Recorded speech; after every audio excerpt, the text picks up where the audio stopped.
Asalaamu calaykum waraxmatullaahi wabarakaatu. Kusoo dhawaada channelka Maxamuud Cabdilaahi Xasan.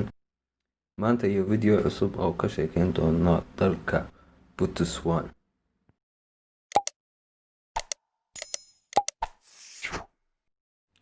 Botswana ama Republic of Botswana waa dal ku yaala koonfurta qaaradda Afrika.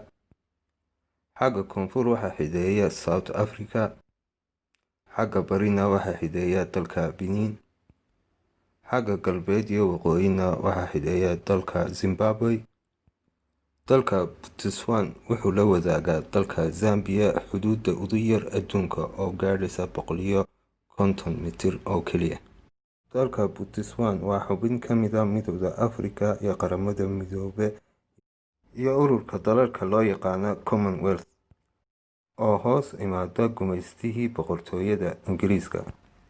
Wuxuu ka mid yahay dalalka soo kacaya qaaradda Afrika. Xagga dakhliga qofka kaliya tolo sanadkii yahay $13,000 markay ahayd dalalka ugu faqiirsan qaaradda Afrika.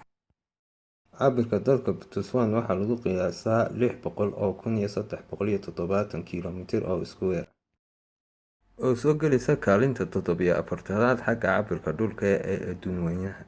Caasimadda dalka Botswana iyo magaalada ugu weyn waxaa loo yaqaan Gaborone. Tirada dadweynaha ku nool dalka sanadkii 2018 wuxuu gaadhay 2,200,000 iyagoo ka tirsan qabiilo Afrikaan ah oo ku nool dalka. Luqadda rasmiga ee dalka waxaa loo yaqaanaa af Ingiriisiga. Diinta rasmiga ee dalka waxa waaye diinta Masiixiga, weliba daa'ifada loo yaqaano Protestant. Xagga diinta Islaamka uu soo galo kaalinta labaad, diinta loo yaqaano Hinduuska soo gasho kaalinta saddexaad. Madaxweynaha dalka magaciisu waa Mokoi Masisi. Dhaqaalaha dalka wuxuu ku tiirsan yahay xagga kaalinta koowaad soo saarka diamond-ka iyo dahabka iyo uranium-ka iyo copper-ka iyo shidaalka. Cumlada dalka ee lagu isticmaalo waxaa loo yaqaanaa Polo.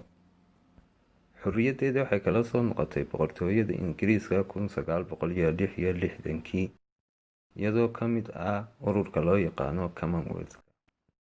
Botswana waa dalka koowaad ee soo saara macdanta loo yaqaano diamond-ka, waana dalka ugu badan ee laga heli karo maroodi. Dhul cabirkiisu yahay 12,000 oo kiilomitir oo iskuweer ayaa milixdu fadhiya. Dalka Zambia waxay la wadaagtaa xuduud gaadhaysa 150 mitir iyadoo ah xuduudda ugu yar adduunka.